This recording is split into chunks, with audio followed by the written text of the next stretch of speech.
నూలు నూలులో శతాబ్దాల గౌరవం, పట్టు పరంపరకు ప్రతీక, సంప్రదాయానికి శాశ్వత చిరునామా సఖీ. అప్పుడు బాడీ చూసేటప్పటికి పెదాలంతా రక్తమే, 2 స్టంట్స్ పడతాయని చెప్పి డబ్బు కోసం ఏమో ఆలోచించొద్దు, నా భర్త నాకు కావాలనుకున్నాను. అయిపోయిందని వచ్చి చెప్పినప్పుడు ఆయన తప్పే కనిపించింది. ఏదో జరిగిందండి లోపల, అదేంటో చెప్పట్లేదు. 2 ఆడపిల్లలండి, చిన్న పాప. నేనే 1 కోటి రూపాయలు ఇస్తాను, ఇచ్చేమనండి నా భర్త. అందరిని అడిగన్నా ఇచ్చేస్తాను. 2 కాళ్ళు పట్టుకొని బతిమాలాడిద్దండి మా చెల్లి, ఏంటి నా భర్త ప్రాణాలు కాపాడండి అని. సరిగ్గా డాక్టర్ కాదండి, ఆయన తెల్లకోట వేసేసుకున్నాడు అంతే. 10 సంవత్సరాలు ప్రేమించి పెళ్లి చేసుకున్న తన భర్త కేవలం వైద్యుల నిర్లక్ష్యం కారణంగా మృతి చెందాడంటూ కూడా ఆరోపిస్తా ఉన్నారు. కాకినాడ సర్పవరం జంక్షన్ లో ఉన్న ఏదైతే మిత్ర హార్ట్ కేర్ ఉందో ఇక్కడ హాస్పిటల్ కి తీసుకురావడం జరిగిందని, స్టంట్ వేయాలంటూ కూడా డాక్టర్లు చెప్పినట్లుగా చెబుతూ ఉన్నారు. ఆపరేషన్ తర్వాత కూడా ఆపరేషన్ సక్సెస్ అయిందంటూ కూడా తమకు తెలియజేశారని. ఆపరేషన్ అయిన 20 నిమిషాల వ్యవధిలోనే ఆ వ్యక్తి మృతి చెందినట్లుగా కూడా కేవలం వైద్యుల నిర్లక్ష్యమే దీనికి కారణం అంటూ ఆరోపిస్తూ ఉన్నారు. ప్రస్తుతం బంధువులతో పాటు ఎవరైతే ఆయనతో పాటు వర్క్ చేస్తున్నారో వీళ్ళందరూ కూడా హాస్పిటల్ వద్ద ధర్నా నిర్వహిస్తూ ఉన్నారు. తన భర్త మృతికి కారణమైన వాళ్ళని శిక్షించాలంటూ కూడా ఆవిడ డిమాండ్ చేస్తూ ఉంది.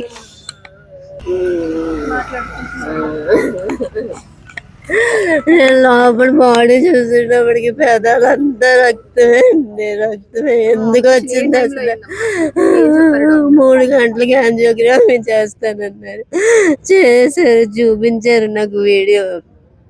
ఇలా ఉంటుందమ్మా, ఇలా అన్నీ చెప్పారు. చేయండి సార్ అని చెప్పాను. స్టంట్ వేస్తానమ్మా బాగుంటుంది అన్నారు. 2 స్టంట్స్ పడతాయని చెప్పారు. డబ్బు కోసం ఏమో ఆలోచించొద్దు, నా భర్త నాకు కావాలనుకున్నాను. ఎంతైనా పర్వాలేదు, ఇద్దాము భర్త అనుకున్నాను. అలాగే అన్నారు డాక్టర్ గారు. ఆయన చేతులు పట్టుకొని మరీ అడిగాను, అమ్మ నేను చేస్తానమ్మా, నువ్వేం భయపడకు, ధైర్యంగా ఉండని చెప్పారు. అతను వచ్చేటప్పటికి ఆ ధైర్యం అతనిలో కనిపించలేదు. హార్ట్ ఆగిపోయిందని వచ్చి చెప్పినప్పుడు ఆయన తప్పే కనిపించింది. ఏదో జరిగిందండి లోపల, అదేంటో చెప్పట్లేదు. ఆపరేషన్ తర్వాత ఏమైనా కాంప్లికేషన్స్ ఉంటాయని డాక్టర్ ముందే చెప్పారమ్మా, లేదంటే ఆపరేషన్ చేస్తే నయమైపోతుంది? చెప్పలేదు, కాంప్లికేషన్ ఉంటదని చెప్పలేదు. జస్ట్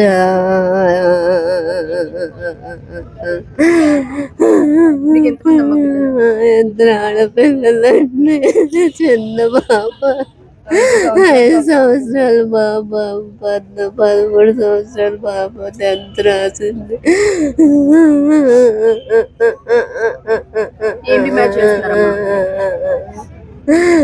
నేనే 1 కోటి రూపాయలు ఇస్తాను, ఇచ్చేమనండి నా భర్త. అందరిని అడిగన్నా ఇచ్చేస్తాను. ఎందుకు ఇలా చేశారు ఆయన? అసలు నాకు ఏదైనా చెప్పాలి కదా, ఏ విషయం చెప్పలేదు. బానే ఉంది అని లోపల ఎంతసేపు ఉంచుకున్నాను. లాస్ట్ మాట కూడా నాతో మాట్లాడలేదు. పళ్ళు నిండా రక్తమే, పెదాలు నిండా రక్తమే. ఎంత బాధపడి చచ్చిపోయి ఉంటాడు నా భర్త. అదే నా బాధంతా. మీరేమవుతారమ్మా? అక్కనండి. ఏమైందమ్మా? ఇదండి స్టంట్ వేస్తామని అన్నారండి, యాంజియోగ్రామ్ చేశారండి, అన్నీ బాగానే ఉంటుంది, అన్నీ తను ఇష్టం ప్రకారంగా చేశారు. బాగానే స్టంట్ వేస్తే అంతా బాగుంటుందనే చెప్పారండి. డాక్టర్ గారు రూమ్లోకి తీసుకెళ్ళాక మరి అక్కడ ఏం చేశారో ఏంటో ఏమి అంటే ఆపరేషన్ ముందు కూడా ఆయన చాలా బానే ఉన్నారు. హాస్పిటల్ వచ్చినప్పుడు కూడా నడుచుకుంటూనే వచ్చారండి. చాలా హెల్తీ. నిన్న మార్నింగ్ మేము కరెక్ట్ గా 11కి వచ్చామండి. మాతో మాట్లాడారండి, నాతోని మా హస్బెండ్ తోని. బాగానే ఉన్నానండి, నేను ఇలా తీసుకొచ్చి బెడ్ మీద పెట్టారు, నాకు బాగానే ఉంది, తీసుకెళ్ళిపోతే బాగుంటదండి అని అన్నారండి ఆయనే, మా మరిది గారే. ఎంజియోగ్రామ్ చెయ్యాలండి, స్టంట్ పడుతుందండి అన్న, స్టంట్ పడితే బాగానే ఉంటది అని మాట్లాడారండి డాక్టర్ గారే. అన్ని చెప్పారు, ఇలా సివియర్గా ఉంటుంది, అవి ఏమి చెప్పలేదండి. సర్జరీ తర్వాత కూడా ఎలా ఉంది అంటే బాగానే ఉంది, సక్సెస్ అయింది, ఇలాంటివి ఏమైనా చెప్పారమ్మా? అసలు సక్సెస్ అయిందంటే చేశారండి, మామూలుగా చెప్పారు. ఈయన వెళ్ళి చూసారండి, వెళ్ళి చూస్తే బాగానే ఉందండి. మామూలుగా చెప్పారు. చెప్పిన తర్వాత మళ్ళీ కాసేపటికి డాక్టర్ గారు రౌండ్స్కి వచ్చారండి. మేము వెళ్దామని పైకి వెళ్ళామండి. పైకి వెళ్తే డాక్టర్ గారు రౌండ్స్లో ఉన్నారు, మీరు వెళ్ళకూడదమ్మా అని అన్నారు, ఆఫ్ చేశారండి. వాళ్ళ ఫ్రెండ్ వెళ్ళారండి, వెళ్ళి చూసి వచ్చారండి. చూసి వచ్చిన తర్వాత డాక్టర్ గారు ఆయనతో ఏదో మాట్లాడారండి. మేము కిందన ఉన్నామండి, గ్రౌండ్ ఫ్లోర్లో ఉంటే. ఆయన గబగబా పైకి వచ్చే పైనుంచి కిందకి వచ్చేసండి, హడావిడిగా అంటే పైకి వెళ్ళామండి. వెళ్తే ఆయన ఏం చెప్పట్లేదండి. చెప్పిన తర్వాత ఏం చెప్పలేదు. డాక్టర్ గారు వచ్చి హార్ట్ ఆగిపోయింది అని అన్నారండి. రెండు కాళ్ళు పట్టుకొని బతిమాలాడిద్దండి మా చెల్లి, ఏంటి నా భర్త ప్రాణాలు కాపాడండి అని. అయినా వచ్చి కాపాడతామమ్మా అని అన్నారు. అక్కడ హార్ట్ ఆగిపోయిందని అన్నారండి. మళ్ళీ ఆక్సిజన్ సిలిండర్ అండి కింద నుంచి పైకి తీసుకెళ్లారండి. సర్జరీ తర్వాత ఎంతసేపటికి ఈ ఘటన జరిగిందమ్మా? అంటే ఎప్పుడు చెప్పారు మీకు? ఏంటండి? సర్జరీ అయిపోయిన తర్వాత ఎంతసేపటికి ఆయన మృతి చెందారు, మీకు ఎప్పుడు చెప్పారు? ఎంతసేపటికి అంటే లోపల ట్రీట్మెంట్ జరుగుతుంది, బాగానే ఉంది, పల్స్ అందుకుంటుంది. ఎవరిని అలో చేయలేదు. ఒకసారి తీసుకెళ్లారండి, తీసుకెళ్తే కొంచెం పల్స్ అందుకుంటుంది, బాగానే ఉంది అని అన్నారండి, అంతే. ఆయన ఫ్రెండ్ తో మాట్లాడారండి. మమ్మల్ని అస్సలు లోపలికి అలో చేయనివే లేదండి ఎవరిని. తన్ని ఇలా చూపించారు, ఐసీయూలో లోపలికి కూడా ల్యాబ్ లో కూడా తీసుకెళ్లేదండి. బయట నుంచి ఇలా చూసి పల్స్ అందుకుంటుంది అన్న, మేము లోపల ట్రీట్మెంట్ జరుగుతుందని అనుకుంటాం కానీ మాకు తెలియదు కదా మేడం లోపల ఏం జరుగుతుందో. అంతేనండి, అదే ఆయనకి సరిగ్గా డాక్టర్ కాదండి. ఆయన తెల్లకోట వేసేసుకున్నాడు అంతే, డబ్బులు దొబ్బడానికి. డబ్బులు పోయినా పర్వాలేదండి, మనిషి చిన్న పిల్లండి, 4 సంవత్సరాల అమ్మాయికి 15 సంవత్సరాల జీవితం ఏమైనా ఉంటుందండి అసలు? చెప్పండి. 2 ఆడపిల్లలు. ఏం డిమాండ్ చేస్తామంటే పోయిన మనిషిని తీసుకురాలి. ఆవిడ సౌభాగ్యాన్ని అయితే తీసుకురాలేవండి. న్యాయం జరగాలండి. ఎన్ని కోట్లు ఇచ్చినా అది జరగదండి. ఆ పిల్ల జీవితం చిన్న పిల్లండి. ఆ పిల్ల అతనికి ఏ పెద్ద వయసు కూడా కాదండి, 45 అండి. ఆయన చనిపోయే వయసు, నడుచుకొని వెళ్ళారండి ఆ రోజు. ఏం కంప్లైంట్లు లేవండి. అలాంటి ఆయన ఇలాగ అయిపోవడం అసలు చెప్పండి మీరు. పోలవరం స్కూల్లో ఆయన హెడ్ మాస్టర్గా పనిచేస్తూ ఉన్నారు. ఆయన మృతి చెందారని తెలియగానే స్కూల్లో ఉన్న సహోద్యోగులందరూ కూడా ఇక్కడికి రావడం జరిగింది.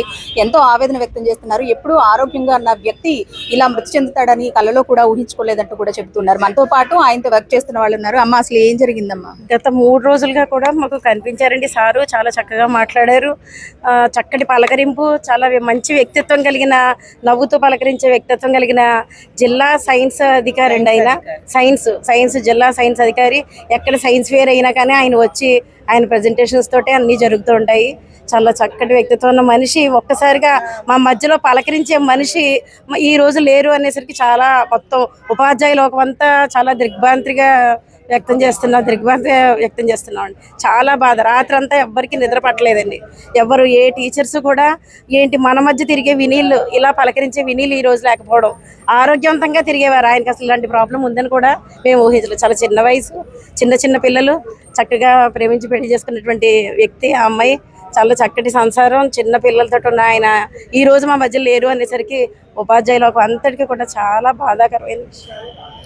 ఎప్పటి నుంచి కలిసి వర్క్ చేస్తున్నారు? ఒక 10 years నుంచి తెలుసండి. ఆయన సైన్స్ అధికారి ఇక్కడ జిల్లాకి. చిన్న వయసు, చాలా ఒబీడియంట్గా, చాలా మంచిగా అందరికీ తల్లో నాలుగులా ఉండేవారు.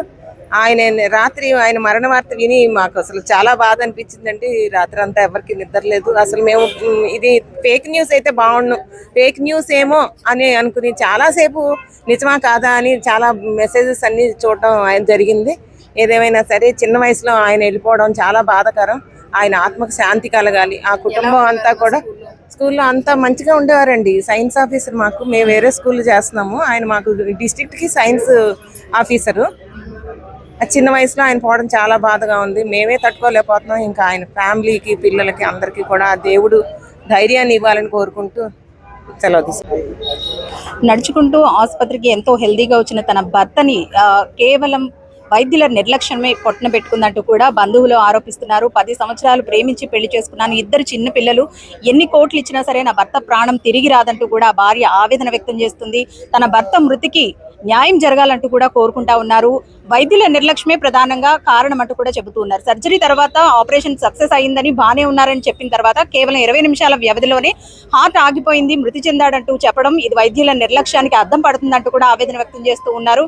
చిన్న వయసులోనే ఆయన మృతి చెందడం పట్ల తోటి సహోద్యోగులందరూ కూడా ఇక్కడికి వచ్చి తమ ఆవేదన అయితే వ్యక్తం చేస్తా ఉన్నారు. ఏదైతే కాకినాడలో సత్వరం జంక్షన్ లో ఉన్న మిత్ర హార్ట్ కేర్ ఉందో ఇందులో కేవలం వైద్యుల నిర్లక్ష్యమే అయితే ప్రధానంగా కనిపిస్తా ఉంది. అసలు నిజంగా ఏం జరిగింది ఏంటి అనేది కూడా పోలీసుల ఇన్వెస్టిగేషన్ లో తెలిసే అవకాశం అయితే పూర్తిగా కనిపిస్తా ఉంది. ప్రస్తుతం అయితే కనుక వీళ్ళందరూ తన భర్త మృతికి న్యాయం జరగాలంటూ కూడా డిమాండ్ చేస్తూ ఇక్కడ ధర్నా నిర్వహించడం అయితే జరుగుతుంది. మరి అధికారులు ఏ విధంగా స్పందిస్తారు? కొన్ని కార్పొరేట్ హాస్పిటల్ కి సంబంధించి ఇటు ఎలాంటి చర్యలు తీసుకోకుండానే ఇటువంటి వాటిని కనుమరుగు చేస్తున్నారంటూ కూడా ఆవేదన వ్యక్తం చేస్తూ ఉన్నారు. మరి దీనికి సంబంధించి ఎలాంటి చర్యలు తీసుకుంటారు, ఈ మృతికి ఎటువంటి న్యాయం చేస్తారు అనేది మనము వేచి చూద్దాం. కెమెరా పర్సన్ శ్రీధర్తో అనుశ్రీ, సుమన్ టీవీ, కాకినాడ.